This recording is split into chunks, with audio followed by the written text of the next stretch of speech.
রসুলের আহলে বায়াতের মধ্যে কয়জন সদস্য? কয়জন?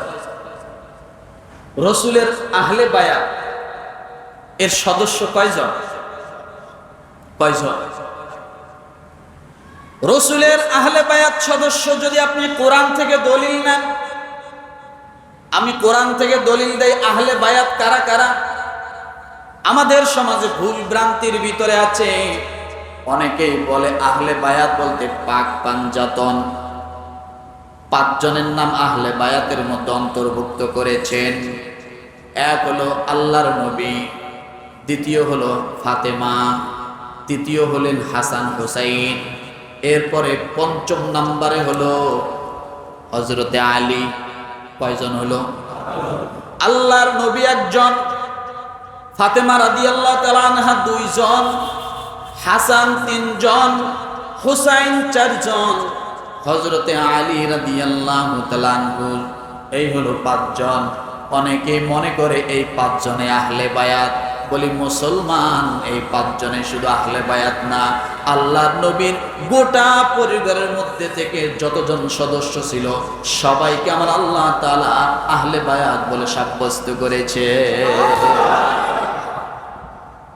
11 জন স্ত্রী ছিল, ওনারা কি আহলে বায়াতের বাইরে? কথা বলেন। বাইতুন শব্দের অর্থ ঘর। কি বলেন তো? ঘর। কোন ঘরকে বলে জানেন? যে ঘরে রাত্রে মানুষ যাপন করে সেই ঘরকে বাইতুন বলা হয়। সেই ঘরকে কি বলা হয়? কি বলা হয়? আবার গরকুন মানে ঘর, কামরা, এটাও ঘর। তাহলে যদি 3টে শব্দ হয়, গরকুন, কামরা, বাইতুন, কয়টা শব্দ? 3টা। তাহলে বাইতুন কোন ঘরকে বলে, গরকুন কোন ঘরকে বলে, কামরা কোন ঘরকে বলে? বাইতুন ওই ঘরকে বলে যে ঘরে রাত্রে যাপন করা হয়। কি করা হয়? যে ঘরে রাত্রে যাপন করা হয়। আল্লাহর নবীর স্ত্রী ছিল কতজন? তাইলে এই পাক পাঞ্জাতনের ভিতরে কি রসুলের স্ত্রী পাওয়া যায়? রসুলের স্ত্রী পাওয়া যায় না, কিন্তু কোরআনের ভাষায় আল্লাহ কি বলেন?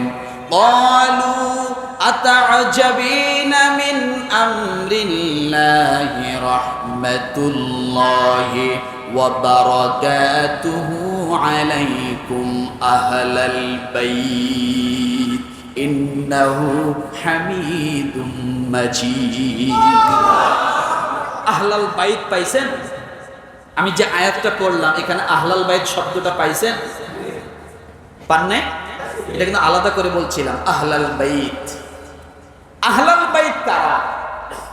কোরআন থেকে আগে প্রমাণ নেই, তারপরে হাদিস থেকে দলিল নিব। রাজি? আমার ভাইরা, এই আয়াতটা হলো সূরা হুদের 73 নম্বর আয়াত। কত?